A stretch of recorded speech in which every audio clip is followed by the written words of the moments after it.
Paperboy News here to deliver y'all that daily report. And as we all know, before Crip Mack got locked up, free him, he always had disrespectful things to say about the Hoovers. And nothing's more disrespectful towards the Hoovers than his forehead tat. Now during Crip Mack's incarceration, he learned a lot of things and he had another message for the Hoovers. And Milk74 reacted to it, so let's get straight into it. Now Bosco asked Crip Mack if he had one message to give to the Hoovers, what would he tell them? And before he could answer, Milk74 said Bosco's probably looking for clout because he already knows how Crip Mack feels about the Hoovers. He just wants to get a viral moment out of them. Now Crip Mack responded back by saying everybody already knows in the streets the Hoovers and the neighborhoods don't get along. But he said one thing he realized since he's been in there, all Hoovers ain't custers. And they got a lot of real ones from their side. Now before Crip Mack caught fade with Jap5, he said he had nothing but bad things to say about him.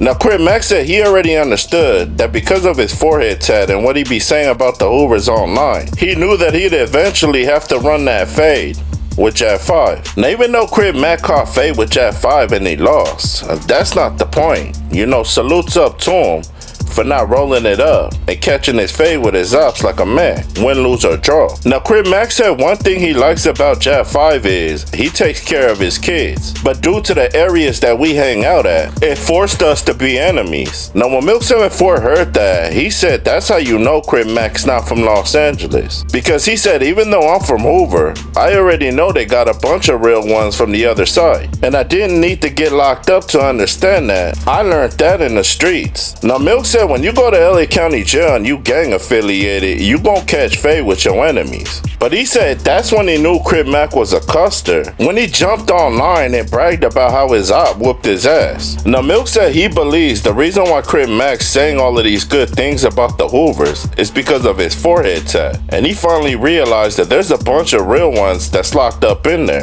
And he said Crip Mack's in fear that the Hoovers might butcher that forehead tat off him. Now Milk said the reason why Crip Mack sounds so submissive to the Hoovers right now is because when he was in the state pen, he was on the level 1 or 2 yard. But Milk said when he was locked up, he heard of stories of people that had similar tattoos like Crip Mack on their body, and when they ops got a hold of them, they damn near butchered it off. So maybe Crip Mack witnessed that and was in fear for his life. Now Milk said before Crip Mack got locked up, he was talking a lot of ish about Jap5, and he said if he ever runs into him, he's gonna knock that tongue ring out of his mouth. And he said when he ran into Jap5, that didn't happen, and what Jap5 did to him, he didn't want it to happen again. Now Milk said as far as the Hoovers go, you can't compare the 5-5 Crips to any one of them, but he said there are a lot of individuals from 5-5 Crip that are with the ish, just like any other Hoover member. Now Milk74 said he gives Crip Mack props for showing love to the Hoovers, but he said the only way to prove to the Hoovers that you mean what you saying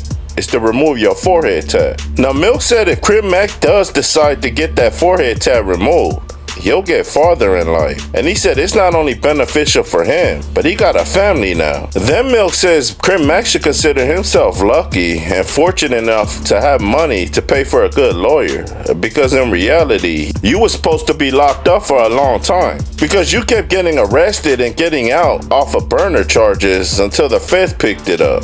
And being that your offense was serious, you should consider yourself lucky for only getting 34 months. Now Milk said whether the program is making Crip Mack change for himself or the program's making him change, it's a good thing overall, because he said that forehead tat's hindering Crip Mack from making real bucks out here in the free world, because he said real big companies don't want to do business with a person that's gang affiliated with his ops whacked out on his forehead, because that's not good for business. And he said let's be real, all those times Crip Mack got caught for a blower, and that was all his fault, because when the police pulls up and they see him with all them gang tats on his face, he looks like the prime suspect. And Milk said just because Crip Mack takes that forehead tattoo off doesn't make him a custer.